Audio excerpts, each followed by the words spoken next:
Sarah was walking down the street, her steps slow and steady. Her hand rested on her round belly, the weight of her pregnancy making her feel heavier with every step. She had just come from her doctor's appointment, everything going smoothly as usual. It was her 7th month, and although the pregnancy had been difficult in the beginning, things were finally settling down. Her mind drifted to thoughts of the baby. Would it be a boy or a girl? The doctor said it was too soon to tell, but she liked imagining both possibilities. Her neighborhood was quiet, as it often was during the day. People were either at work or tucked inside their homes, away from the heat. The streets had a familiar calmness, a routine she was used to. This path, from the clinic back to her house, was one she had walked many times before. It wasn't far, just a few blocks. She usually enjoyed the walk, thinking about her future, about how her life would change once the baby arrived. Today, though, something felt different. Maybe it was just her nerves or the extra weight she carried, but an uneasy feeling followed her. She shook it off, telling herself it was just her imagination. As she turned the corner onto the next street, she noticed a police car parked ahead. It didn't worry her at first.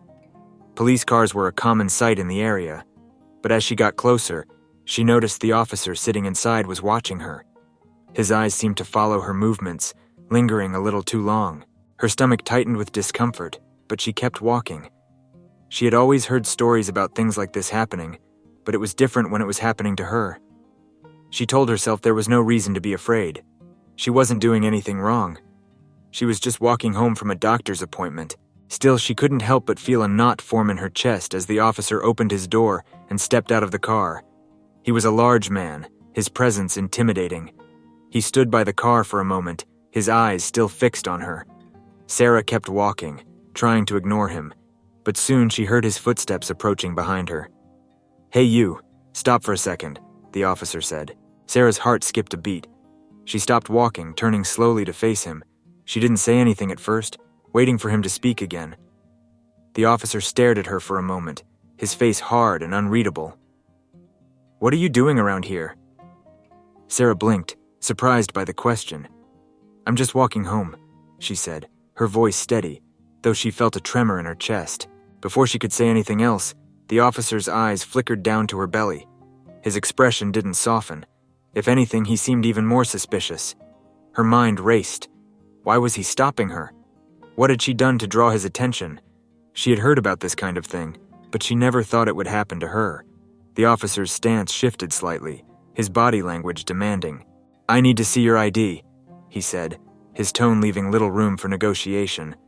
Sarah felt a wave of confusion wash over her. "My ID? But I'm just walking home. There's no reason for this," she replied, trying to keep her voice calm. Her heart raced, each beat pounding in her ears. She was not doing anything wrong, she had nothing to hide.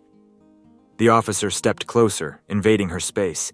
His eyes were cold, scanning her face as if looking for something, anything to justify his actions. "You don't look like you belong here," he stated flatly, as if that alone was enough to question her presence. Sarah clenched her fists at her sides, feeling a surge of anger. She was tired of people assuming she didn't belong. "I live just down the street," she said, her voice firmer now. "I'm pregnant and I just came from my doctor's appointment. I don't understand why you're treating me like this. Just show me your ID," he insisted, his voice rising slightly, clearly irritated by her resistance. She hesitated, feeling the weight of his gaze. There was something about the way he looked at her that felt accusatory. She could sense the tension building, the air thick with unspoken threats. Swallowing hard, she reached into her bag, fingers trembling as she pulled out her wallet. As she fumbled to find her identification, the officer leaned in closer, invading her personal space further. "Make it quick," he barked. The aggression in his voice sent a chill down her spine. "Here it is," she finally said, handing it over. She couldn't help but notice the crowd of onlookers that had begun to gather. Faces peered from behind windows and from across the street, all eyes on them. Some were recording, their phones raised as if documenting the event for later. Greg glanced at her ID, then back at her, still holding it in his hand. "What's your name?" he demanded. "Sarah Thompson," she replied, her voice steady despite the fear tightening in her chest. He studied her for a moment, as if searching for something hidden beneath the surface. "And how long have you lived here?" "Long enough," she shot back, her irritation growing. She was pregnant and didn't need this confrontation. She was just trying to get home. The officer's jaw tightened, clearly not satisfied with her response. "You're out here in a neighborhood that doesn't suit you. I need you to stay still while I check your background," he said, pulling out his radio. Sarah's anxiety surged. "Is this really necessary?" she asked, her voice barely above a whisper now.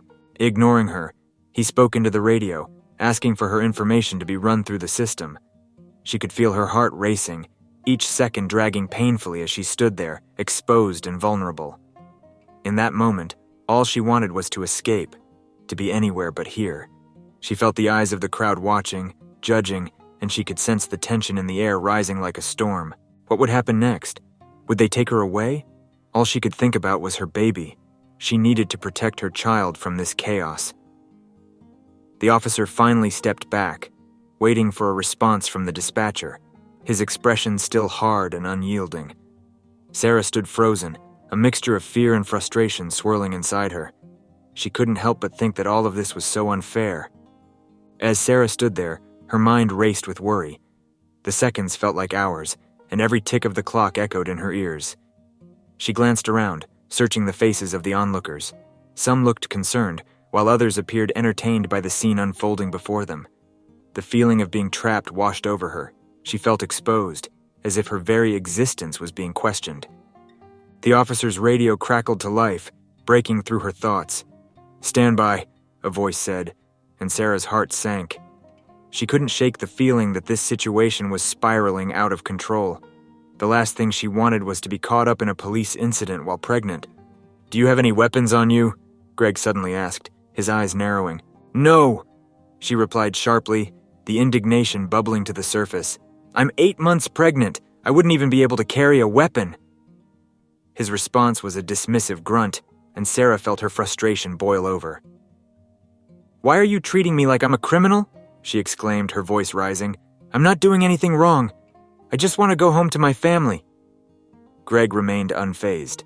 He leaned against the patrol car, his posture still aggressive. "You need to understand that people like you don't belong in places like this. I'm just doing my job." Her eyes widened in disbelief. "People like me?" she echoed, feeling the sting of his words. "What does that even mean? You don't know me. You don't know my life or the struggles I face every day." The crowd seemed to tense up, sensing the confrontation escalating. Sarah could hear whispers and the sound of phone cameras still clicking, capturing this moment that felt like a nightmare. "Listen, I'm just trying to keep the neighborhood safe," Greg said, his tone still icy. "And right now you're not helping your case." Sarah clenched her jaw, trying to contain her anger. "I am not your enemy. I'm just a woman trying to get home." Her voice shook with emotion, but she refused to back down. "Let's keep this civil," he said, although his demeanor suggested otherwise. He turned his attention back to the radio, still waiting for a response. The air was thick with tension, and Sarah felt as if the weight of the world was pressing down on her. "Please," she said softly, feeling a tear threaten to spill over. "I just want to go home. I need to be with my baby." But Greg didn't respond, still focused on his radio. Sarah's heart raced with anxiety as she imagined what would happen next. Would they arrest her? What would they do to her?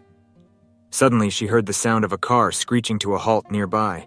Her eyes darted to the source, her heart racing as she spotted a black SUV. The door flung open, and a tall man stepped out. His face was familiar, but she couldn't place it at first. "Sarah," he called out, his voice cutting through the tension. Her heart leaped as she recognized him, Michael, her husband. Relief flooded her as he approached, his expression a mix of concern and anger. She knew he wouldn't let this go without a fight. "Michael!" she cried, her voice shaky. "Help me!" Greg turned to face Michael, a mix of irritation and surprise flickering across his face. "You need to step back, sir," he warned, trying to assert his authority. But Michael didn't back down. "What's going on here?" he demanded, his eyes locking onto Greg with a fierce intensity. "Why are you harassing my wife?" Sarah felt a rush of gratitude. Michael always had a way of standing up for her, and she could feel the tension in the air begin to shift. She knew he would do everything in his power to protect her and their unborn child. The crowd seemed to hold its breath, waiting to see how this new confrontation would unfold. Michael stepped closer to Sarah, his protective instinct kicking in. He could see the distress in her eyes, the way her body was tense. His heart raced as he took in the scene, a police officer towering over his pregnant wife, questioning her without cause. Greg shifted his weight, looking between Sarah and Michael, clearly caught off guard by the sudden arrival. The atmosphere crackled with tension, each second stretching out as both men faced off. Michael's presence brought a sense of urgency. He needed to understand what was happening. Without breaking eye contact with Greg, Michael positioned himself slightly in front of Sarah, creating a barrier between her and the officer. He took a deep breath, trying to steady his nerves. The crowd around them was growing, more people drawn to the unfolding drama. Phones continued to record, capturing every moment. Greg, sensing the shift, attempted to assert his authority. He straightened up, his voice low and commanding. "This is a police matter, you need to stand back." Michael remained undeterred. He could feel the eyes of the onlookers on them, and the pressure of the situation weighed heavily on him. "What are you accusing her of? She hasn't done anything wrong," he said, his voice steady, though it held an edge of anger. The officer's gaze hardened, but a flicker of uncertainty crossed his face as he assessed the situation. He seemed to realize that he was now under scrutiny from both Michael and the gathering crowd. The dynamic had shifted. It was no longer just him questioning Sarah. As the tension thickened, Michael glanced at Sarah, seeing her fear etched on her face. He reached out to gently squeeze her hand, trying to reassure her that he was there to protect her. Sarah felt the warmth of his grip and found strength in it. Greg stepped back slightly, his authority waning in the face of Michael's determination. He glanced at his radio, waiting for a response, but the silence hung heavy in the air. The crowd was watching intently, their expressions a mix of concern and disbelief. With a deep breath, Michael turned his focus back to Greg. "You're making a mistake here. My wife is not a threat to anyone." He felt a surge of protectiveness, wanting to stand firm against the injustice he saw before him. The officer's eyes narrowed, still defensive but now wary. The weight of the situation began to settle on him. He was no longer the one in control. Michael's unwavering stance had disrupted his narrative. Finally, the radio crackled to life, a voice announcing Sarah's identity and confirming she had no criminal record. Greg's expression shifted slightly as the realization set in that he had overstepped. Sarah felt a glimmer of hope. Maybe this would end without further incident. But the officer's pride and stubbornness were at stake, and she could sense that he wasn't ready to let go just yet. The crowd remained silent, waiting for Greg's next move. Sarah's heart raced, torn between fear and the anticipation of what would come next. Greg's jaw tightened as he listened to the radio response. He felt the heat of embarrassment creeping up his neck. The crowd was watching, their eyes filled with curiosity and disbelief. He was a police officer, a figure of authority. Yet here he was being challenged by a civilian. With a quick glance at Sarah, he saw the defiance in her posture, bolstered by Michael's presence. The officer's mind raced as he weighed his options. He could back down, admit he had made a mistake, but that would mean losing face in front of the crowd. Instead, he attempted to regain control of the situation. "Listen, I'm just trying to do my job here," he said, trying to sound authoritative. "There's been a lot of crime in this area, and I have to be vigilant." His voice lacked conviction, revealing the cracks in his facade.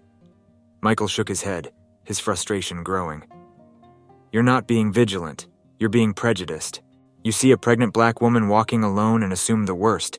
That's not protecting the community. That's instilling fear." Sarah felt a swell of support from Michael's words, yet her heart sank at the reality of the situation. This was the world they lived in, a world where assumptions and prejudice could dictate how people were treated. As the tension built, more people began to gather, their phones still recording, capturing every moment of the standoff. Sarah could see the expressions on their faces, a mix of anger, disbelief, and support. Greg, realizing he was outnumbered in both numbers and moral authority, shifted his weight from one foot to the other. He looked from Michael to Sarah, sensing the crowd's judgment hanging over him. In that moment, something shifted in Greg. The harshness in his demeanor softened slightly as he considered the implications of his actions. This was not how he wanted to be seen, nor was it the kind of officer he wanted to be. But he had built his career on enforcing rules and maintaining order, often at the expense of understanding. Maybe I should have approached this differently, he said finally, the defensiveness still lingering in his voice but mixed with a hint of uncertainty. I was just doing what I thought was right. Michael stepped closer, his tone firm but not hostile. You thought you were protecting the community, but you were endangering it. People like Sarah need your protection, not your suspicion. You need to learn to see people for who they are, not just who you think they are. Sarah watched the interaction unfold, her heart pounding. Would this moment lead to change for Greg, or would he continue to uphold the same beliefs that had fueled this confrontation? As the crowd continued to observe, the atmosphere shifted from tension to anticipation. Sarah hoped that perhaps this moment could spark a change in Greg, a chance for him to reflect on his actions and the biases that clouded his judgment. Just then, the radio crackled again, breaking through the charged silence. A different voice came through, confirming that Sarah was clear of any warrants and that she could go. Greg felt the weight of the moment press down on him. He was faced with a choice. He could let pride continue to dictate his actions, or he could take a step back and recognize the humanity in front of him. In that instant, he felt a flicker of doubt creeping into his mind. Was it too late to change? The radio's confirmation hung in the air, a heavy silence enveloping the scene. Sarah felt a wave of relief wash over her, but it was mixed with uncertainty. Would Greg let her go without further incident, or would he cling to his need for control? Michael stood firm, his eyes locked on the officer, waiting for a response. Greg's face was a mix of frustration and confusion. He had just been challenged, not only by a civilian, but by his own conscience. He could feel the weight of the crowd's gaze, the unspoken judgment echoing in his mind. "All right," Greg said slowly, almost reluctantly, as if he were testing the words. "You're free to go." His voice was measured, lacking the aggression it held moments ago. Sarah felt her breath hitch in her throat. "Thank you," she replied softly, still wary of the situation. She took a step back, moving closer to Michael, who wrapped an arm around her protectively. As the moment settled, Greg remained by his patrol car, conflicted. The recognition of his own biases was dawning on him, yet it felt like a tidal wave crashing against the wall he had built around himself. He had always believed he was the protector, but in this moment, he felt more like the oppressor. The crowd began to disperse, but not before some of them exchanged words of support with Michael and Sarah. "You did great," one woman said to Sarah, her voice filled with empathy. Another man nodded at Michael, a look of solidarity in his eyes. Michael turned to Sarah, pulling her closer. "Let's get home," he said gently. She nodded, grateful for his presence and support. As they began to walk away, Sarah glanced back at Greg one last time. He stood there, a solitary figure in uniform, looking lost amidst the fading chaos. The weight of the encounter hung heavily in the air, and for the first time, Greg felt the discomfort of his own reality. He watched as Sarah and Michael walked away, hand in hand, and he felt an unexpected pang of regret. As he climbed back into his car, the familiar setting felt foreign. The same streets he had patrolled for years suddenly seemed different. The faces he had seen countless times now held stories and lives he had overlooked. The realization struck him hard. He had a role in the community that went beyond enforcing the law. He was part of it, and that meant understanding and protecting everyone, not just those who looked like him. In the quiet of his car, Greg closed his eyes, taking a deep breath. The weight of his badge felt heavier now, burdened with the understanding of what it truly meant. This moment could be the turning point he needed. He would have to confront his own biases and learn to listen, to empathize.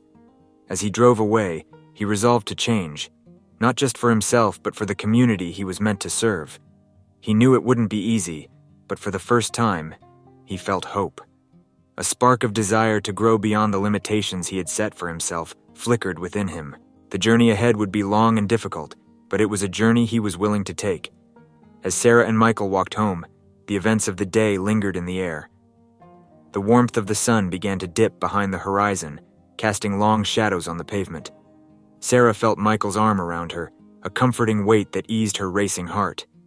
They moved in silence, each lost in their thoughts. Michael glanced at Sarah, concern etched on his face. "Are you okay?" he finally asked, breaking the quiet. Sarah nodded, but her expression betrayed her inner turmoil. I never thought something like that would happen. Not in our neighborhood," she admitted, her voice barely above a whisper. The encounter with Greg had shaken her. She had always known about the prejudice in the world, but experiencing it firsthand felt different, more profound. Michael pulled her closer, sensing the fear beneath her brave facade. "You handled it incredibly well. I'm proud of you." The reassurance warmed her heart, but the memories of the confrontation replayed in her mind. The officer's aggression, the crowd's eyes, and the feeling of being cornered, all of it weighed heavily on her.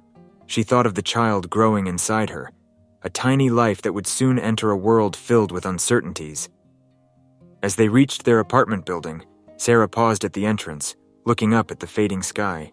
"I just want our baby to grow up safe," she murmured, the words slipping out before she could stop them. Michael squeezed her shoulder, grounding her. "We'll make sure of it. We'll teach our child to stand up for what's right, to fight against injustice." The words hung in the air, a promise and a challenge. Sarah knew that the world was complicated, and that their child would face challenges of their own. She felt a mixture of determination and dread. She wanted to raise a child who could navigate this world with confidence, but she also wanted to shield them from the harsh realities. Inside their apartment, the familiar surroundings brought a sense of comfort. Sarah took a deep breath, feeling the tension begin to ebb away. She moved to the kitchen, where the soft hum of the refrigerator filled the silence. Michael joined her, his presence steadying as they began to prepare dinner. While chopping vegetables, Sarah's mind drifted back to the officer. She wondered what he would do next. Would he reflect on his actions, or would he retreat back into his old ways? The thought both troubled and intrigued her. "Do you think he'll change?" she asked, her voice breaking the quiet. Michael paused, considering her question. "I hope so. It's not easy to confront your biases, but maybe this experience will make him see things differently." Their conversation faded as they moved through the motions of preparing a meal, but the weight of the earlier encounter lingered. Sarah stirred the pot on the stove, watching the steam rise, lost in thought. The world outside continued on, unaware of the small battles being fought within homes and hearts. For Sarah and Michael, this incident had opened a dialogue, not just about racism and police brutality, but about their responsibilities as parents and members of a community. As they sat down to eat, the room felt warmer, filled with the aroma of home-cooked food and the comfort of each other's presence. They shared stories of their day, laughter breaking the tension that had built earlier. But beneath the surface, the undercurrents of their thoughts remained. They both knew that the world outside their door was unpredictable and often cruel. The challenges they faced would only grow, and together, they would need to navigate them with strength and resolve. The evening wore on, and as they settled on the couch to watch a movie, Sarah leaned against Michael, feeling his heartbeat steady beside her. They both understood that their journey was just beginning, a journey of awareness, advocacy, and love. The following days passed in a blur of routine. Sarah tried to focus on preparing for the arrival of their baby, but the incident with Greg lingered in her thoughts. Each time she ventured outside, she felt a flicker of anxiety. Would she encounter another officer who harbored the same biases? Michael noticed her unease. He did his best to reassure her, but he too carried the weight of the confrontation. He had witnessed firsthand the dangers of prejudice and felt a responsibility to fight against it, not just for Sarah and their child, but for the entire community. One afternoon, as they were out for a walk, they noticed a small gathering at the local community center. Curious, they approached, joining a crowd of neighbors and activists. Signs were being raised, and voices filled the air with passionate calls for justice and equality. As they listened, Sarah felt a sense of hope begin to blossom within her. The community was coming together to address the issues they faced, united in their desire for change. She saw familiar faces, friends and neighbors, all rallying for a cause that resonated deeply with her. Michael took her hand, squeezing it gently. "We should get involved," he suggested. Sarah nodded, feeling a spark of determination. "Yes, let's do it. We can't just stand by." After the gathering, they approached one of the organizers, a woman named Clara, who was known for her fierce advocacy work in the community. Clara greeted them warmly, her energy infectious. "It's great to see you both here. We need more voices like yours," she said, her enthusiasm evident. Michael shared their experience with the police, and Clara listened intently. "This is exactly why we need to raise awareness," she said, her expression turning serious. People need to understand that these biases exist and how they affect families every day. The conversation ignited a fire within Sarah. They exchanged contact information, and Clara invited them to participate in upcoming events, including community forums and workshops. It felt like an opportunity not only to fight against injustice, but also to build a support network. As they walked home, the weight of the world felt lighter. They had taken a step toward being part of the solution, and for the first time in days, Sarah felt a sense of purpose. "I think this is going to help us," Michael said, his voice filled with optimism. "Being involved could give us a way to channel our feelings into something positive." Sarah agreed, her heart swelling with hope.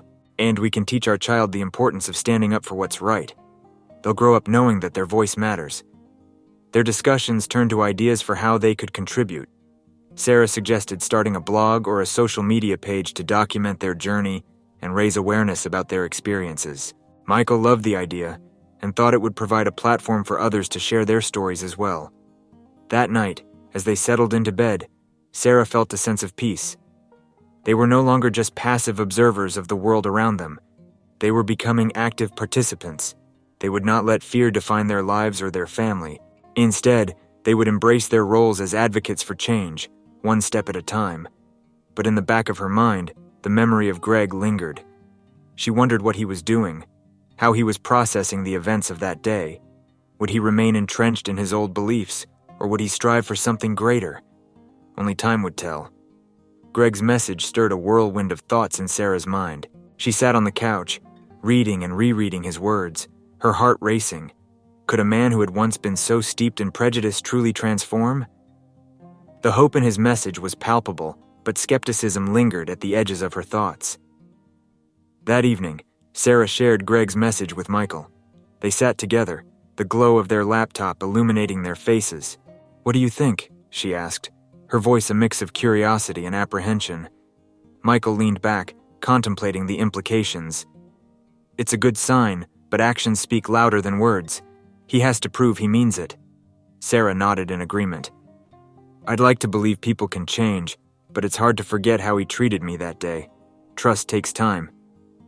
Michael sighed, his expression thoughtful. "We should respond, though. If he's sincere, we can encourage him to get involved. Maybe he could even attend our next meeting." With a sense of purpose, Sarah began typing a response, crafting her words carefully. She acknowledged his struggles, expressed cautious optimism, and invited him to participate in community initiatives. If Greg truly wanted to change, perhaps this could be a chance for redemption. Not just for him, but for the community as a whole. After sending the message, they turned their attention back to their blog, updating it with recent developments. They wrote about the community forum, the importance of accountability, and the growing movement for change. As the days passed, they continued to engage with their followers, fostering a community of support and awareness. They hosted discussions on their blog about race, bias, and the steps needed for reform. Weeks later, Greg responded to their invitation. He expressed genuine interest in attending their next meeting and wanted to learn more about community issues. "I realize I have a lot to learn," he wrote. "I'm ready to listen and be part of the solution." The response filled Sarah with a mix of excitement and caution. She shared it with Michael, who raised an eyebrow. "This could be a pivotal moment, but we need to set clear boundaries. We can't allow him to derail our efforts." On the day of the meeting, Sarah and Michael arrived early, their hearts racing with anticipation. Clara was already there, preparing the space. "I'm glad Greg is coming," she said, her enthusiasm infectious. "This is a chance for real dialogue." As others began to arrive, Sarah felt a sense of community grow. Neighbors greeted one another, sharing their thoughts and concerns about recent events. It felt powerful to witness people coming together, united in their desire for change. When Greg arrived, the atmosphere shifted. He stood at the entrance, looking somewhat uncertain but determined. Clara welcomed him, and the room fell silent as he stepped forward. "Thank you for allowing me to join you," Greg began, his voice steady but tinged with vulnerability. "I know I've made mistakes, and I'm here to learn." The response was mixed. Some attendees nodded in support, while others remained skeptical. Sarah felt her heart race as she watched the dynamics unfold. During the meeting, Greg listened intently. taking notes as community members shared their experiences and the impact of bias in their lives. He asked questions, his sincerity apparent as he engaged with the issues presented. Sarah watched him closely, observing the shift in his demeanor. He was no longer the confrontational officer, but a man seeking understanding. After the meeting, some attendees approached Greg, sharing their stories and encouraging him to continue his journey. Sarah felt a flicker of hope. Perhaps this was the beginning of a new path for him, one that could lead to meaningful change within the police force. As they left the meeting, Sarah and Michael discussed what had transpired. "He seemed genuinely interested," Sarah said, her tone cautious yet hopeful. Michael nodded. "It's a step in the right direction. If he continues to engage and advocate for change, he could become a powerful ally." That night, as they settled into bed, Sarah couldn't shake the feeling that they were witnessing the start of something significant, not just for Greg, but for their community as well. Change was a gradual process, and she believed they were all part of that journey now. In the weeks that followed the meeting, Sarah and Michael remained actively engaged in their community advocacy efforts. Greg's involvement sparked a wave of interest, drawing attention to their blog and upcoming events. Many were curious about the changes he was promising, eager to see how a former adversary could transform into an ally. Greg attended every meeting, listening intently and taking part in discussions. He approached each topic with humility, acknowledging his past mistakes, and asking how he could help bridge the gap between the police and the community. His presence became a focal point of conversation, often sparking heated debates about trust and accountability. One evening, during a particularly passionate meeting, a longtime resident named James spoke out. "It's easy to say you want to change, but how do we know you're not just here to placate us? How can we trust that you're genuinely committed?" Greg took a deep breath, understanding the skepticism that came from his past actions. "I know I have to earn your trust," he replied, his voice steady. "I'm not asking for forgiveness. I'm asking for the opportunity to learn from you all and to advocate for changes in my department." The room fell silent, and Sarah sensed the weight of his words. It was a difficult truth, and Greg was brave enough to face it. After the meeting, Sarah approached Greg, her heart racing. "I appreciate your willingness to engage with the community," she said. "But you need to understand that change will take time. Many people have been hurt, and rebuilding trust isn't easy." Greg nodded, accepting her words. "I get it. I'm here to listen and learn. I want to understand how to make things better." As Sarah walked away, she felt a mixture of hope and caution. It was encouraging to see Greg willing to put in the effort, but the scars of the past were still fresh for many. In the following weeks, Sarah and Michael organized a community event focused on police-community relations. They invited local leaders, activists, and law enforcement officers to discuss the importance of transparency and accountability. Greg was a key speaker, and the anticipation surrounding his participation was palpable. On the day of the event, the community center buzzed with energy. Attendees filled the seats, eager to hear what Greg and others had to say. Clara opened the event, welcoming everyone and emphasizing the importance of dialogue. As Greg took the stage, the crowd shifted, some faces filled with skepticism, others with hope. "Thank you for giving me the chance to speak," he began. "I stand before you not just as a police officer, but as someone who has realized the impact of my actions. I know I've contributed to the very issues we're here to address, and I'm committed to working alongside you to create real change." His honesty resonated with many. Some audience members nodded, while others remained guarded. Greg continued to share personal stories about his journey, highlighting the conversations he'd had with community members, including Sarah and Michael. As he spoke, Sarah felt a shift in the room. People were beginning to listen, their expressions softening as they recognized the sincerity in his words. Greg emphasized the importance of empathy and understanding, urging everyone to see one another as partners in change rather than opponents. After his speech, a woman in the audience stood up, her voice shaking. "I've had negative experiences with the police, and it's hard for me to believe that things can change," she admitted. "How can I trust you?" Greg responded thoughtfully. "I understand your pain, and I'm not here to erase that. I want to learn from you and ensure your experiences lead to change in our policies. If you're willing, I'd love to sit down and hear your story." The woman nodded slowly, and a wave of emotion washed over the audience. This moment encapsulated the purpose of the gathering, building bridges fostering understanding and allowing for healing. As the event concluded, attendees mingled, discussing ideas and sharing contact information.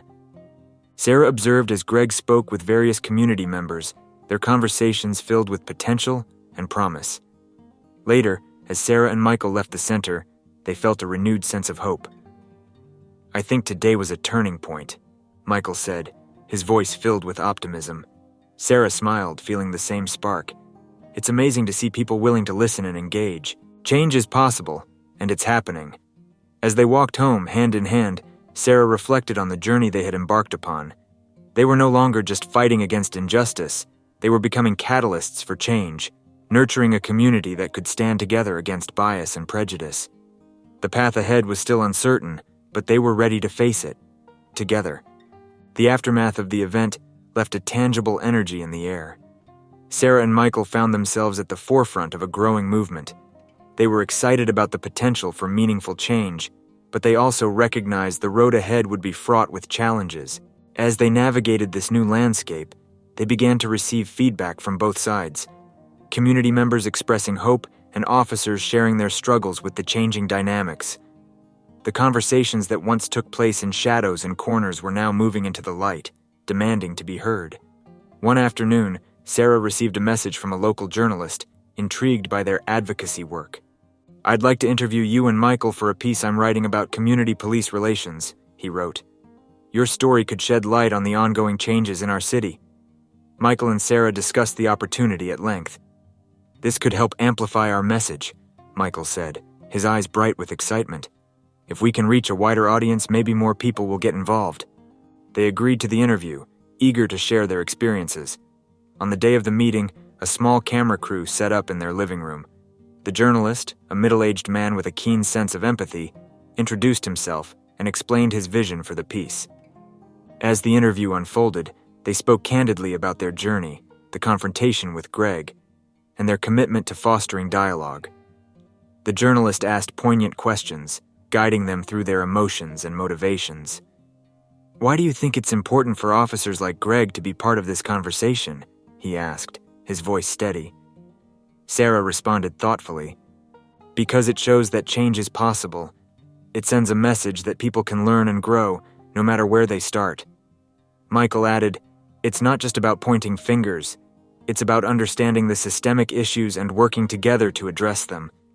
The interview lasted for over an hour, and as the crew packed up, the journalist expressed his gratitude.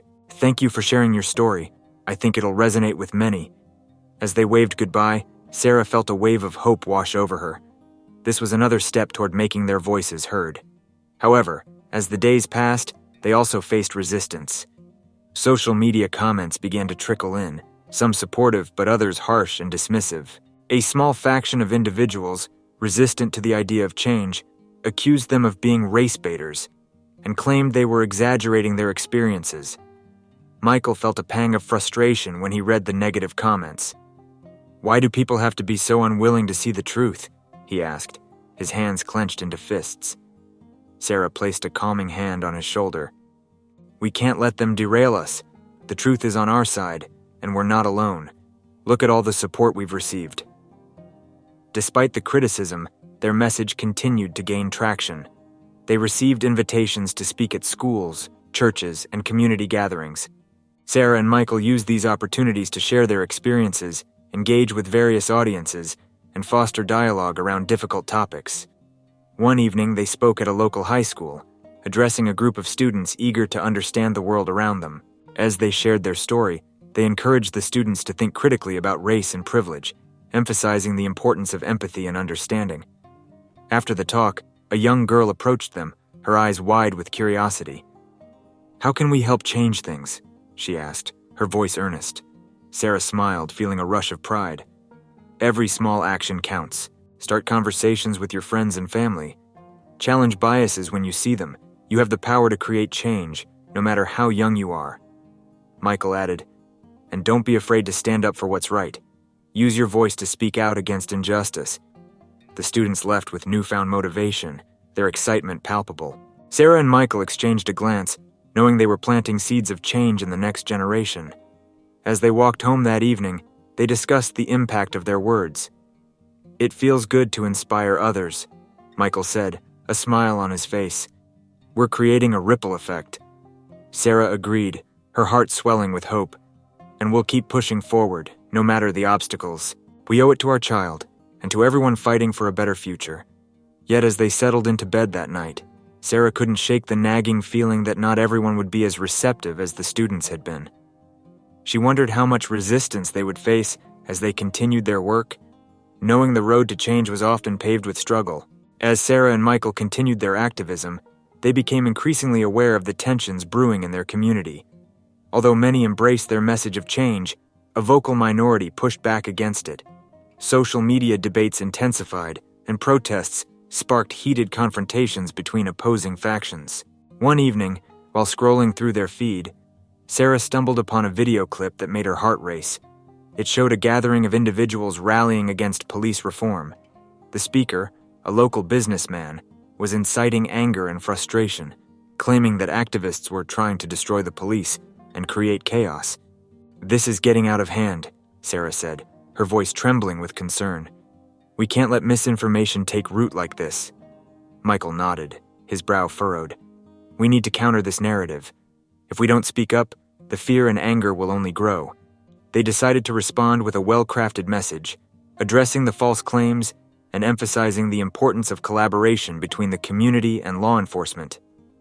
They shared their commitment to fostering positive change and highlighted Greg's journey as a testament to the potential for understanding. The next day, they attended a community meeting that had been organized in response to the rising tensions.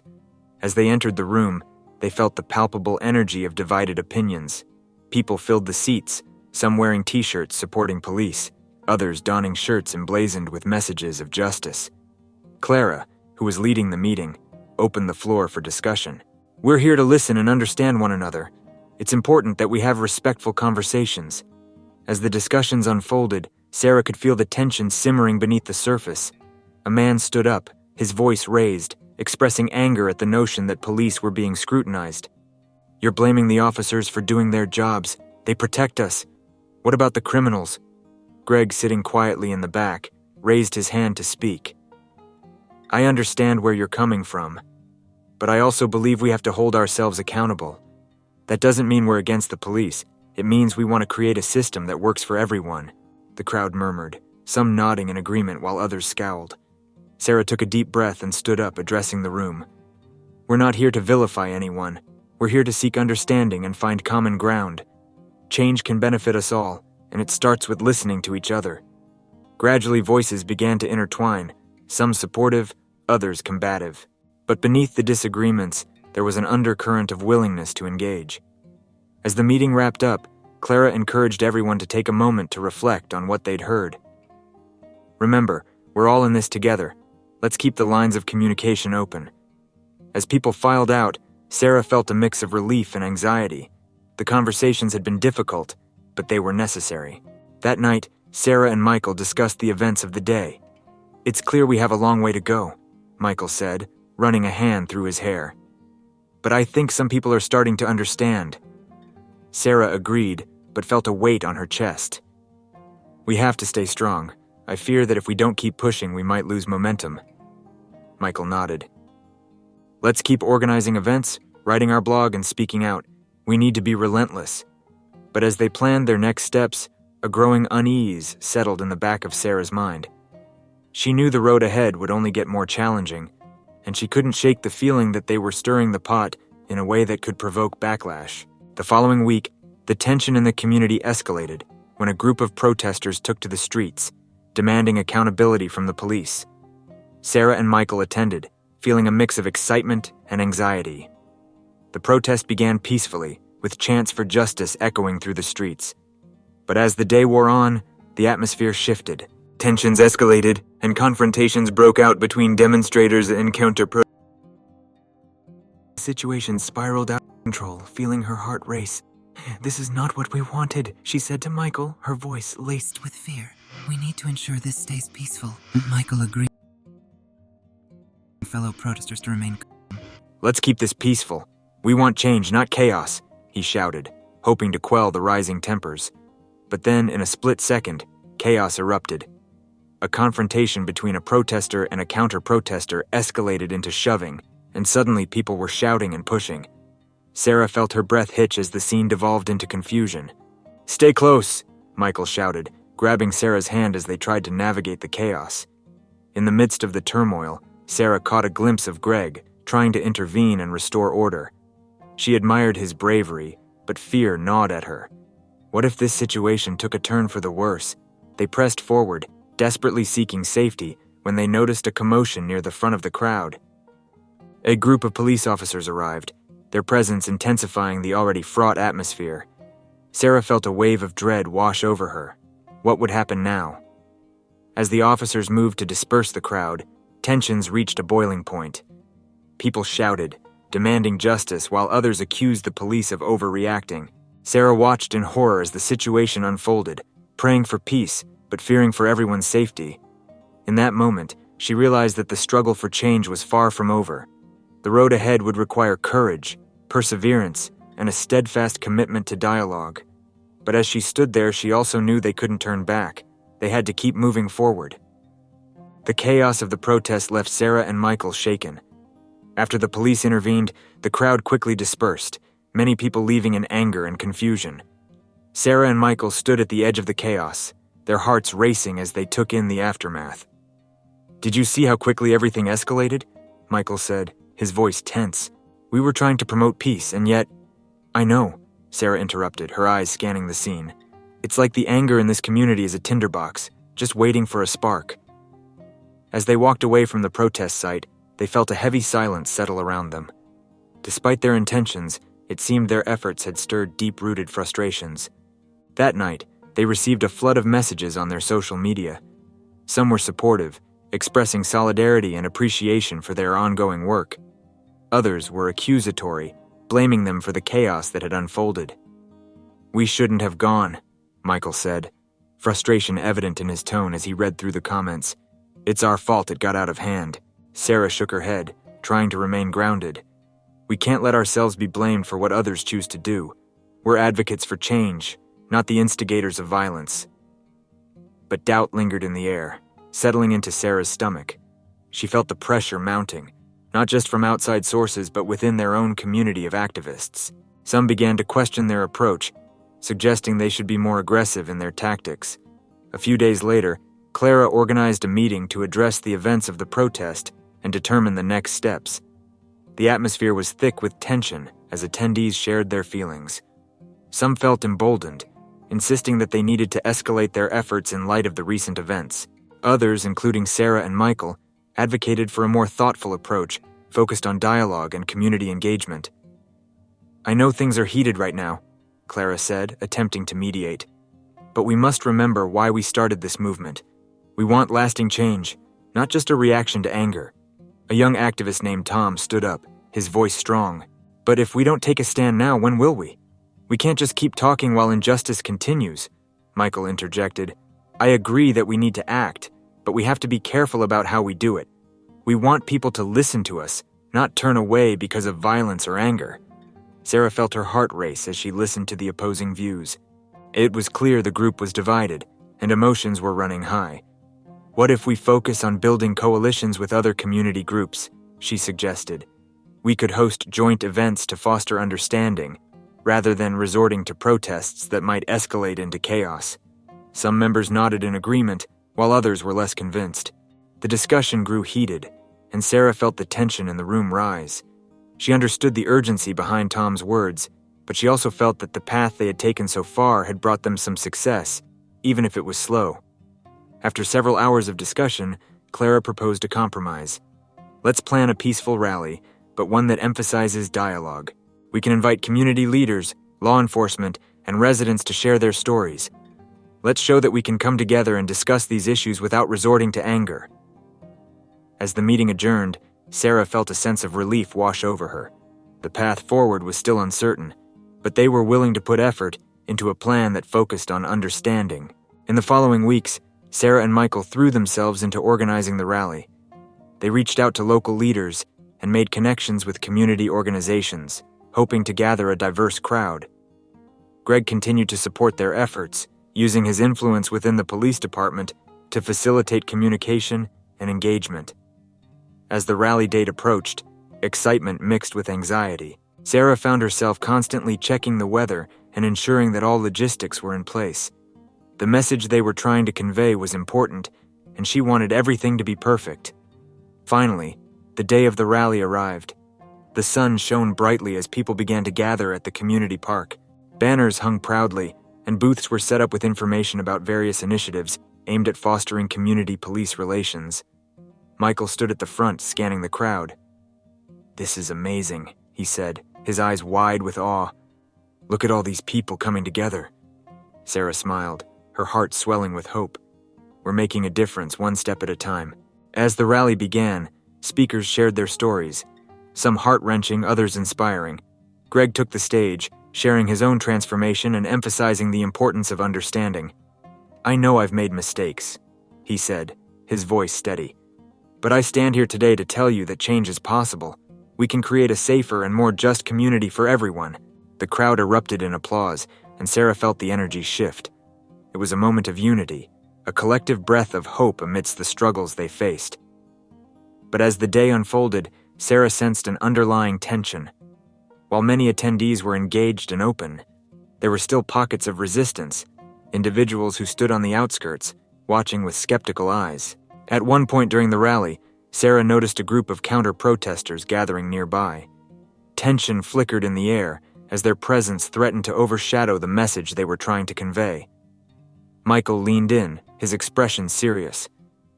"We need to be cautious. Let's make sure this stays peaceful." Sarah nodded, her heart racing. "I'll keep an eye on them. We can't let them ruin this." As the rally continued, the atmosphere grew increasingly tense. A few heated exchanges broke out between attendees and counter-protesters, and Sarah felt a knot form in her stomach. She prayed that everyone would remain calm and that their message wouldn't be drowned out by anger. When the rally concluded, Sarah and Michael felt a mix of relief and anxiety. They had made significant progress, but they knew the fight for change was far from over. As they packed up, Sarah wondered how they could continue to bridge the gaps and build a better future for their community. In the weeks following the rally, Sarah and Michael felt the impact of their efforts ripple through the community. Conversations about police reform and community relations sparked more frequently, and local media began covering their initiatives. They felt a sense of validation, knowing their work was resonating with others. However, not everyone was pleased with the progress they were making. Tension simmered beneath the surface, and Sarah began receiving threatening messages online. While most were supportive, a few individuals took it upon themselves to express their discontent with vitriol. "You're just a race baiter," one comment read. "You'll regret pushing this agenda." Michael noticed the change in Sarah's demeanor. She had always been strong, but the weight of the negativity was starting to wear on her. "We can't let this get to us," he said one evening, after reading through the latest comments. "You're doing incredible work." "I know," Sarah replied, her brow furrowed. "But it's hard to ignore. The anger feels so personal, like they're targeting us directly." As they sat together, a sudden thought struck Sarah. What if we turn this around? Instead of hiding from the negativity, let's confront it. We could hold a public discussion to address the concerns head-on. Michael considered this, nodding slowly. That could be risky, but it might be effective. If we can engage those who disagree with us, we might find common ground. They spent the next few days planning the event, inviting community members to share their views, both supportive and opposing. They wanted to create a safe space for dialogue, even if it meant facing uncomfortable truths. As the event approached, Sarah felt a mixture of excitement and dread. They were stepping into uncharted territory, and the uncertainty of how it would unfold gnawed at her. On the day of the discussion, a diverse crowd gathered in the community center. People arrived with varying opinions, ready to engage in what they hoped would be a productive conversation. Sarah stood at the front, feeling the weight of her responsibility. "Thank you all for coming," she began, her voice steady but filled with emotion. "This space is for everyone. We want to hear your concerns, your stories, and your ideas." Michael took a moment to introduce their approach, emphasizing the need for understanding. "We may not agree on everything, but that doesn't mean we can't learn from each other." The discussion opened with a few community members sharing their perspectives. Some spoke passionately about their fears regarding crime and their experiences with law enforcement. Others expressed hope, highlighting the importance of reform and the need for empathy. However, the atmosphere shifted when a familiar face stood up. It was Tom, the young activist who had been so vocal at previous meetings. "I appreciate the effort to include everyone," he said, "but we can't ignore the fact that change isn't happening fast enough. We're tired of waiting." The room buzzed with tension as Tom's words ignited a mix of agreement and dissent. Sarah took a deep breath, recognizing the need to navigate this delicate balance. "We understand the urgency, Tom, but lasting change requires patience and dialogue. We want to hear your frustrations, but let's also find ways to collaborate." Before the conversation could deepen, a loud voice interrupted from the back of the room. "This is a waste of time. We don't need more talk. We need action." The crowd turned, and Sarah recognized the man from the protest, one of the counter-protesters who had previously voiced his anger. "Who are you to tell us what we need?" Another participant shot back, rising to defend the purpose of the discussion. The room erupted into chaos as individuals began shouting over one another. Sarah felt her heart race as she desperately tried to regain control. "Let's remember why we're here," she pleaded, raising her hands to calm the crowd. "We want to find solutions together, not create more division." Gradually, voices quieted down, but the tension lingered. As the discussion resumed, Sarah felt the weight of her responsibility growing heavier. The back and forth was exhausting, and despite her efforts, it became clear that many were entrenched in their views. The dialogue was valuable, but the anger felt palpable, threatening to overshadow any progress they had hoped to achieve. After a particularly heated exchange, Sarah took a moment to collect her thoughts. "I appreciate everyone's passion," she began, her voice steady. "But we can't let anger drive this conversation. We need to listen and be willing to understand where each other is coming from."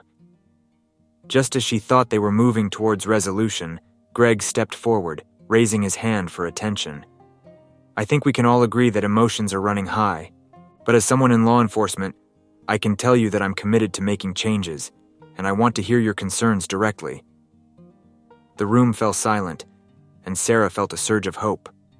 Greg's willingness to engage was crucial, and she could see the audience shifting their focus toward him. "I want to ensure that the police are held accountable, just like anyone else," he continued. "I believe in community policing, and I'm here to listen to your stories." A few voices in the crowd responded positively, and Sarah seized the moment. "This is the kind of dialogue we need. Let's work together to create actionable steps that can make our community safer for everyone." As the conversation continued, Sarah felt a flicker of hope ignite within her. They were finding a way forward, albeit slowly. The path was not easy, but they were engaging in the hard work of addressing grievances and building connections. After the meeting concluded, Sarah and Michael exchanged relieved smiles. They had made progress, even if it was just a small step. But as they left the community center, a familiar unease settled back into Sarah's chest. While she was grateful for the support, she knew that tensions were still bubbling just beneath the surface, waiting for another spark to ignite them. The fight for change was far from over, and Sarah couldn't help but wonder how far they would need to go to achieve their goals.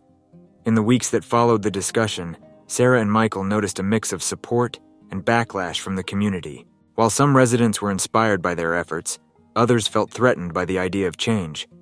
The polarization within the community became increasingly apparent as divisions deepened and mistrust simmered. Sarah spent her evenings reviewing emails and messages, many of which reflected the growing tension. Some thanked her for speaking out, while others accused her of stirring up trouble. One message in particular stood out. "You're a disgrace to our community. Keep pushing and you'll see what happens." "Should we be worried?" Michael asked, looking over her shoulder as she read the latest email. "This sounds pretty serious." "It does," Sarah replied, feeling her heart race. "But we can't let fear dictate our actions. We have to keep pushing for change, no matter how difficult it gets." Determined to stay focused, they organized a series of community forums designed to facilitate dialogue and understanding. They invited residents to share their stories, hoping to humanize the issues surrounding police reform and racial inequality. As they prepared for the next forum, Sarah felt a renewed sense of purpose. They were creating a platform for voices that often went unheard, and she believed it could help bridge the divides in their community. On the day of the forum, the room buzzed with anticipation. People from all walks of life arrived, some eager to share their experiences, while others appeared skeptical. Sarah took a deep breath, reminding herself that every voice mattered. "Thank you all for being here today," she began, her voice steady. "We're here to listen and learn from each other. Each story shared can help us understand the challenges we face and work toward solutions." Michael facilitated the discussion, encouraging people to speak openly and respectfully. Stories poured forth, some heartbreaking, others inspiring. A young woman spoke about her experiences with racial profiling, while an elderly man shared his memories of segregation and injustice.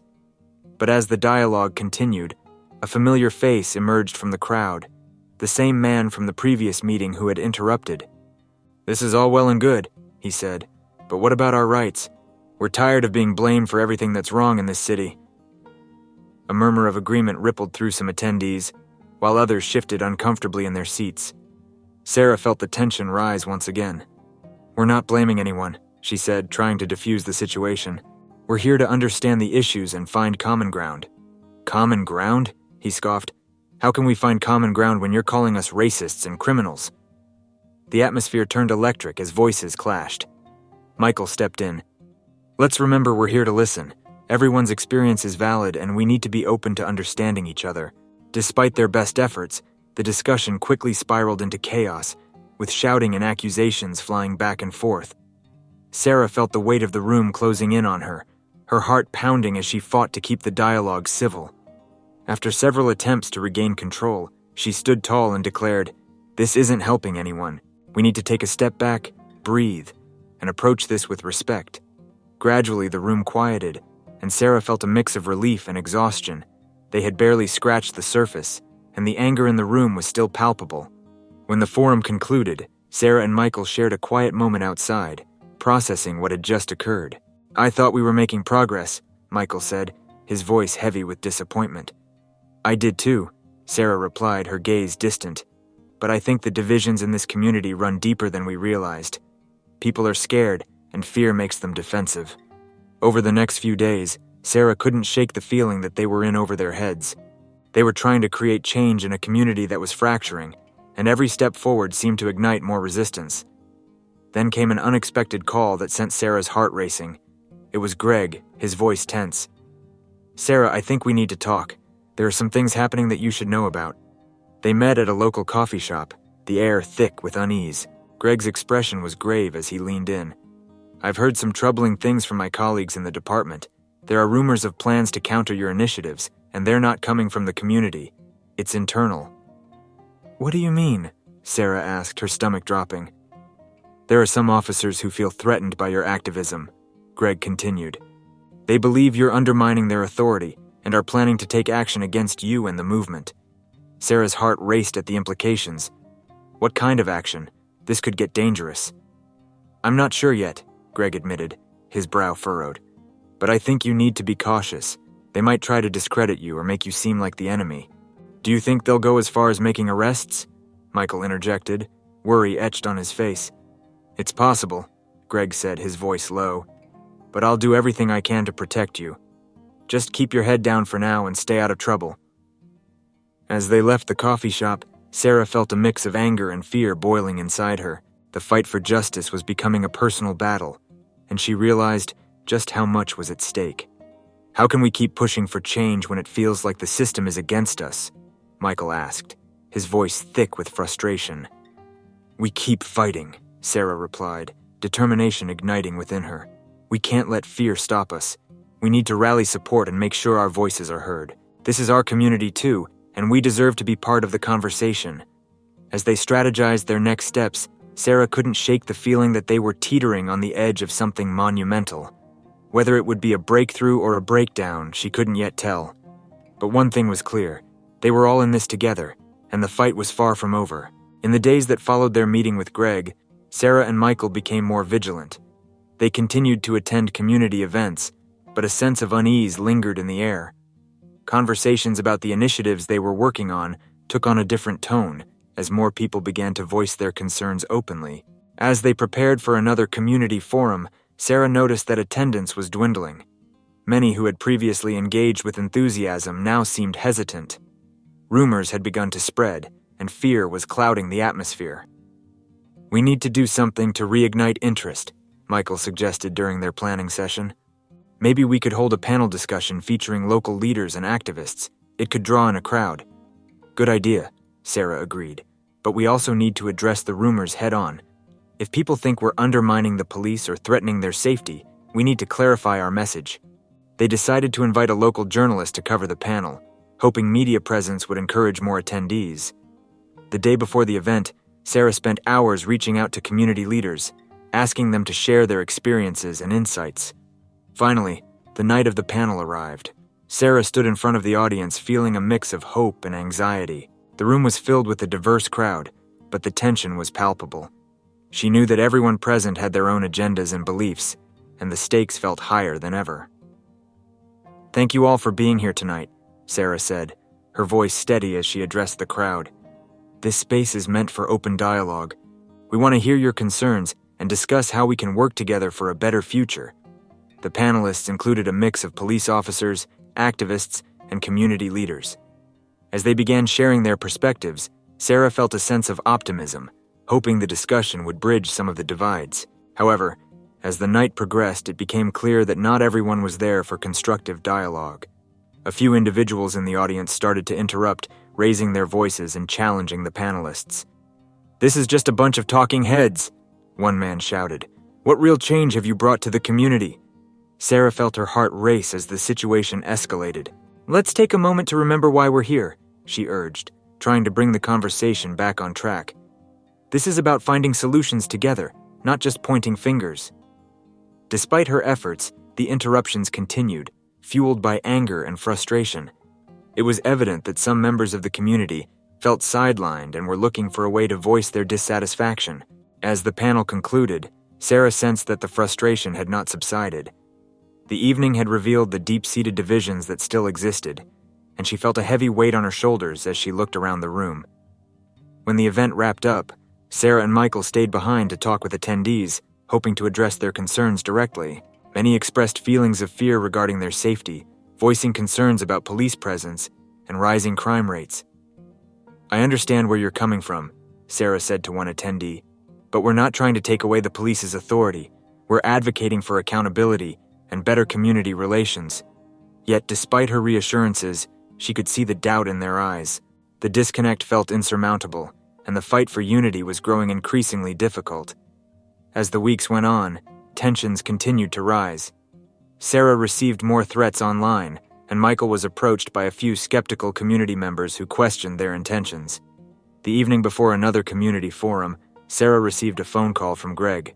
"You need to be careful," he warned, his tone urgent. "I've heard rumors that some officers are planning to disrupt your next event. They're tired of being questioned." "Disrupt it? How?" Sarah asked, concern flooding her voice. "I don't know the specifics, but it's clear they're not happy with the attention your initiatives are getting. You should consider postponing." Michael overheard the conversation and frowned, his worry evident. "If they're planning to disrupt, we need to stick to our guns. We can't let them intimidate us." Sarah nodded, her resolve hardening. "You're right. We can't back down now. We have to show the community that we're committed to making change, no matter what." The next day, the forum was packed. Many had come out of curiosity, while others wanted to support Sarah and Michael's efforts.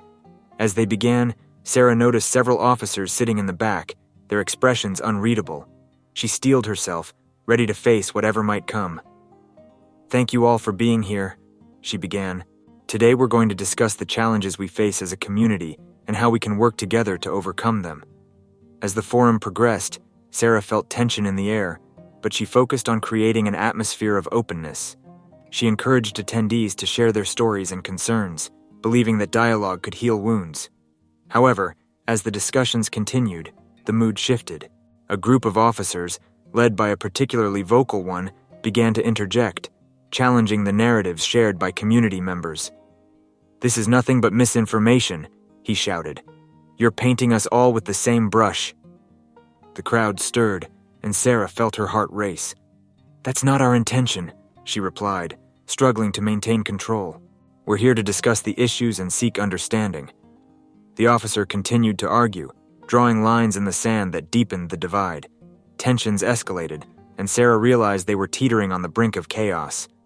Suddenly, someone from the crowd shouted back, "You're just trying to protect your own. What about our safety?" The room erupted into chaos, with people shouting over one another.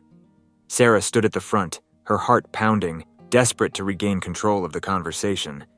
"Let's take a step back," she urged, raising her voice above the din. "We need to listen to each other, not just react." But as the situation spiraled, Sarah realized that they were in the eye of a storm, one that threatened to tear apart the fragile fabric of their community. The fight for justice was turning into a battle for survival, and Sarah knew they had to find a way to calm the tempest before it was too late. As the chaos unfolded, Sarah felt a wave of frustration wash over her. She had envisioned this forum as a safe space for discussion, but instead, it was becoming a battleground. Voices clashed, and the anger in the room swelled like a tide threatening to overflow. "Before moving forward, do not forget to subscribe now coming back," she urged, trying to redirect the energy of the crowd. "This is crucial. We need to listen to each other if we want to find solutions." Despite her efforts, the tension escalated, with people shouting and pointing fingers. Sarah's heart raced as she scanned the room, desperate for a way to defuse the situation. Suddenly, Michael stepped forward, raising his hands to signal for calm. "Everyone, please, this isn't helping. We're here to find common ground, not to deepen the divide." For a moment, the crowd hesitated, allowing Michael's words to sink in. Sarah seized the opportunity. "Let's hear from those who haven't spoken yet. We want to create a dialogue, not a debate." With some reluctance, the crowd quieted down, and she felt a flicker of hope. People were still passionate, but perhaps there was a way to channel that energy into productive conversation. An elderly woman from the back stood up. "I'm scared. My neighbors don't feel safe, and I see more police every day. We need to trust each other again." Her voice cut through the tension, and several heads nodded in agreement. Sarah smiled, grateful for the shift in focus. "Thank you for sharing that. Trust is fundamental to rebuilding our community. Let's talk about how we can foster that trust." As the discussion continued, Sarah encouraged more attendees to share their feelings and experiences. With each new voice, the atmosphere slowly transformed from hostility to a fragile openness. The police officer who had challenged them earlier shifted in his seat, visibly uncomfortable. Greg, who had been watching from the sidelines, stepped in to support the conversation. "I understand there's a lot of tension, but we're not here to attack anyone. We're here to learn and grow together." Finally, a young man in the crowd stood up, taking a deep breath. "I've had bad experiences with the police, but I also know there are good officers out there. We need to find ways to work together, not against each other." His words resonated with many, and a palpable shift occurred in the room. People began to nod and murmur their agreement, acknowledging the complexities of the situation. Sarah felt a wave of relief wash over her. They were starting to connect, to see each other as more than just opposing sides. "That's exactly it. We're all part of this community. Let's discuss how we can support one another moving forward," she said, her voice steady. As the evening wore on, the discussion shifted toward solutions. Attendees began brainstorming ways to improve communication between the police and the community, focusing on mutual understanding rather than blame. However, as the atmosphere began to calm, Sarah noticed a figure standing near the back, watching with intense scrutiny. It was the officer who had initially challenged the discussion. He remained silent, arms crossed, his expression unreadable. "I want to acknowledge the concerns from both sides," Sarah said, her gaze fixed on him. "We can't ignore the reality of fear that exists within our community, but let's work together to address those fears." For a moment, the officer hesitated, then slowly raised his hand.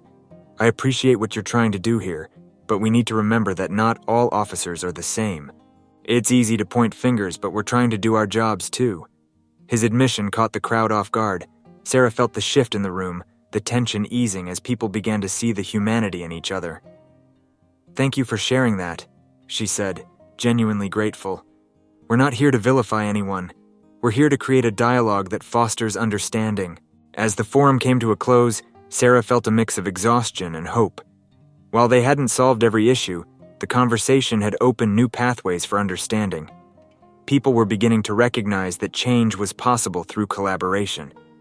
After the attendees left, Sarah and Michael stood together, processing the night's events. "I think we made progress," Michael said, a smile breaking through the fatigue. "People were listening, and that's a start." "Definitely," Sarah agreed. "But we have to remain vigilant. There's still a long way to go, and I can't shake the feeling that we're just scratching the surface of a much larger issue." As they gathered their things, Sarah's phone buzzed with a notification. It was another message, but this one felt different. "Stay away from the police. You're only making things worse," it read. Her heart sank as she read the words, the threat lingering in her mind. Despite the progress they had made, the undercurrents of tension were still present, and the fight for justice was far from over.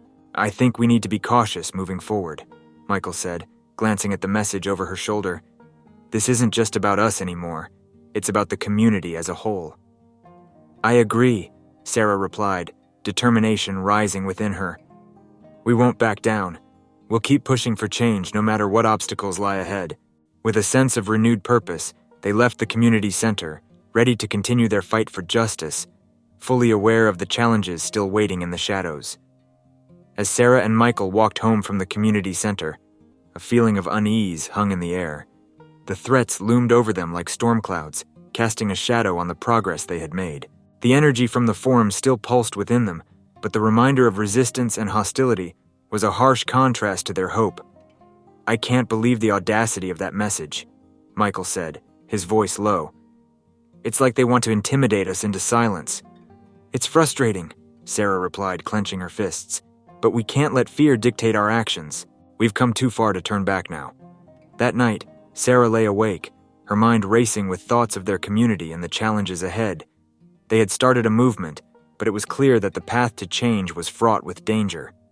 Her phone buzzed again, another message from an anonymous number, but this time it read, "You're not safe. You'll regret your choices." She stared at the screen, her heart pounding. It was a chilling reminder of the very real threats they faced. Unable to sleep, she spent the early hours of the morning planning their next steps. They needed to find allies who could help them navigate the treacherous waters ahead. The following day, Sarah reached out to other community leaders and organizations, hoping to expand their network of support. Many were willing to help, but others remained skeptical, fearing backlash from the police. Despite the challenges, Sarah pressed on, organizing meetings to discuss their collective efforts for reform. One evening, Sarah and Michael met with Greg at a local diner to strategize. "We need to document everything," Greg suggested, his brow furrowed. "Keep a record of any threats you receive, and gather testimonies from those who support your cause." "Agreed," Sarah said. "It's important we have evidence of what's happening. It may be the only way to protect ourselves." As they spoke, Sarah noticed a group of officers enter the diner. Her stomach tightened at the sight.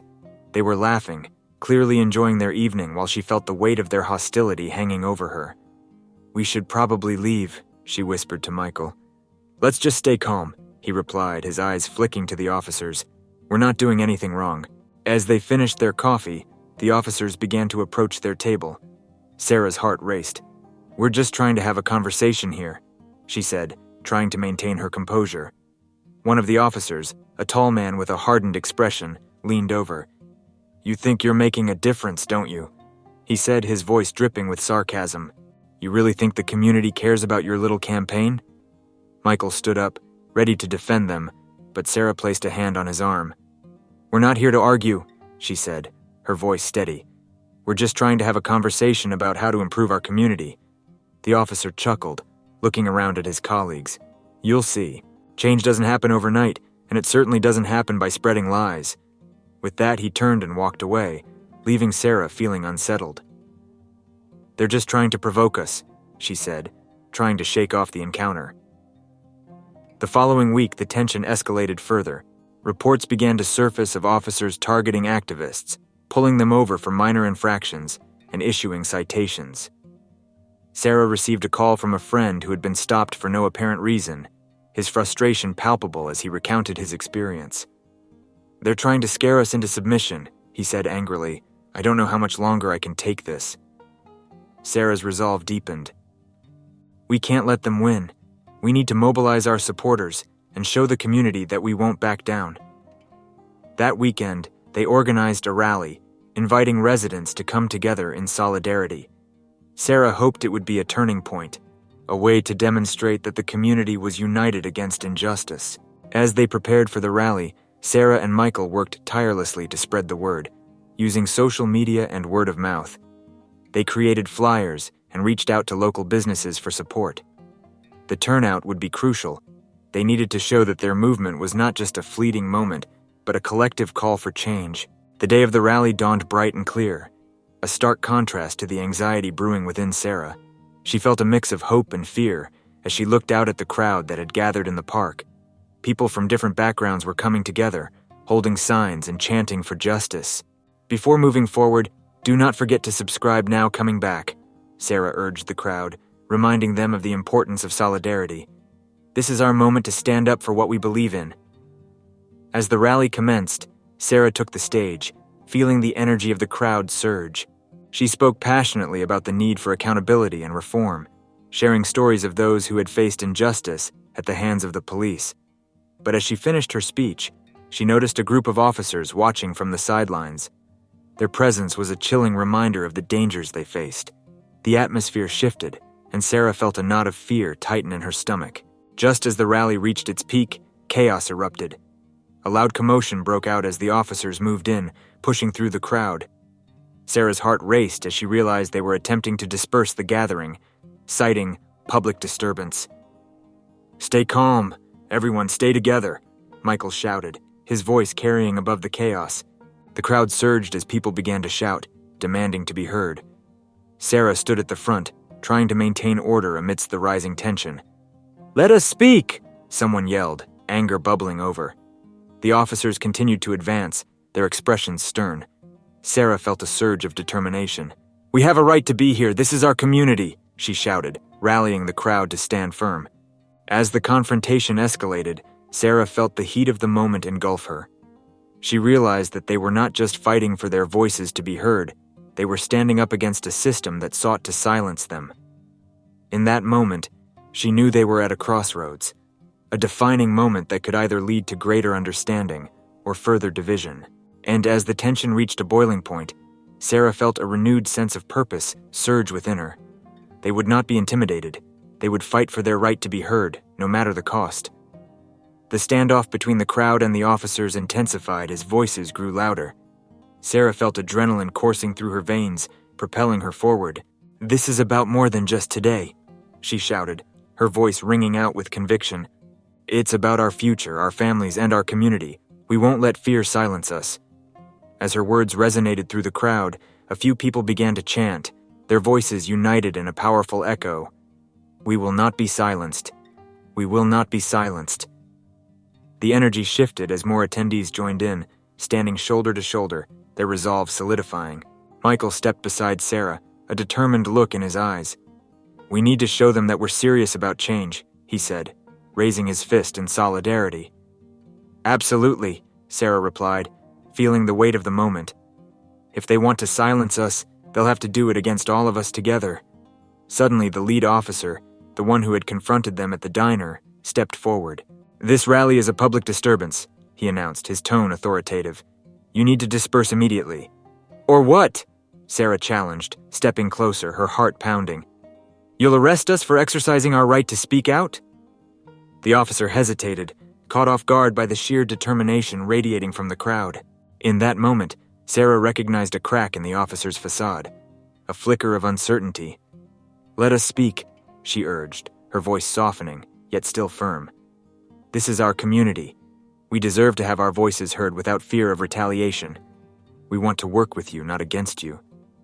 The crowd fell silent, tension hanging in the air. Sarah could see the officers exchanging glances, their hardened expressions wavering. Just then, Greg stepped forward, having watched the exchange from a distance. "We're here for a dialogue, not a confrontation," he said, addressing the officer directly. "We need to find a way to work together, to build trust, rather than enforcing fear." His words sparked a wave of nods from the crowd, reinforcing their collective message. Sarah felt a glimmer of hope. "Let's sit down together, as a community. Let's hear each other out and find solutions that benefit everyone," she urged, her heart racing. The officer remained silent for a moment, clearly weighing his options. The atmosphere was thick with anticipation, as everyone waited to see how he would respond. Finally, he sighed, the tension in his shoulders visibly easing. "Okay," he said slowly, raising his hands in a gesture of peace. "Let's talk. But we need to do this respectfully." A collective sigh of relief rippled through the crowd, and Sarah felt her heart soar. "Thank you," she said, her voice earnest. "That's all we're asking for." As the officers stepped back, allowing the crowd to breathe, a sense of unity enveloped the park. People began sharing their experiences, their fears, and their hopes. The dialogue had shifted from confrontation to collaboration, and the energy in the air felt electric. Over the next hour, they engaged in open discussions, with community members expressing their concerns and officers sharing their own challenges within the department. Sarah watched as the walls between them began to crumble, replaced by a growing understanding of each other's realities. As the sun began to set, painting the sky in hues of orange and pink, Sarah felt an overwhelming sense of gratitude. This moment marked a turning point for their community, a step toward healing and rebuilding trust. Before the crowd began to disperse, Sarah stepped up once more, her heart full. "Today we proved that when we stand together, we can initiate change. This is just the beginning, and we need your voices to continue this journey." The crowd erupted into cheers, a powerful reminder of their collective strength. With renewed energy, they began to discuss plans for future meetings, determined to keep the momentum going. In the weeks that followed, Sarah and Michael worked tirelessly to foster the new relationships built that day. They organized regular meetings with police representatives and community leaders, creating a platform for continued dialogue. As they navigated this new chapter, Sarah felt a sense of empowerment. The challenges they faced were still real, but they had transformed their fear into action. Together, they were creating a blueprint for change, one built on trust, understanding, and respect. Months later, the community saw the fruits of their labor. New initiatives were put in place, fostering positive relationships between the police and residents. They developed outreach programs that encouraged collaboration, ensuring that everyone had a voice in the conversation. Sarah looked around at the vibrant community she had fought for, her heart swelling with pride. They had faced adversity together and emerged stronger, proving that love and unity could conquer fear and division. As she and Michael stood at the forefront of their new movement, they knew they would continue to advocate for justice, accountability, and the voices of their community. They had taken a stand, and together, they were forging a brighter future for all. And as Sarah reflected on their journey, she couldn't help but smile, knowing that they had turned the tide, not just for themselves, but for generations to come.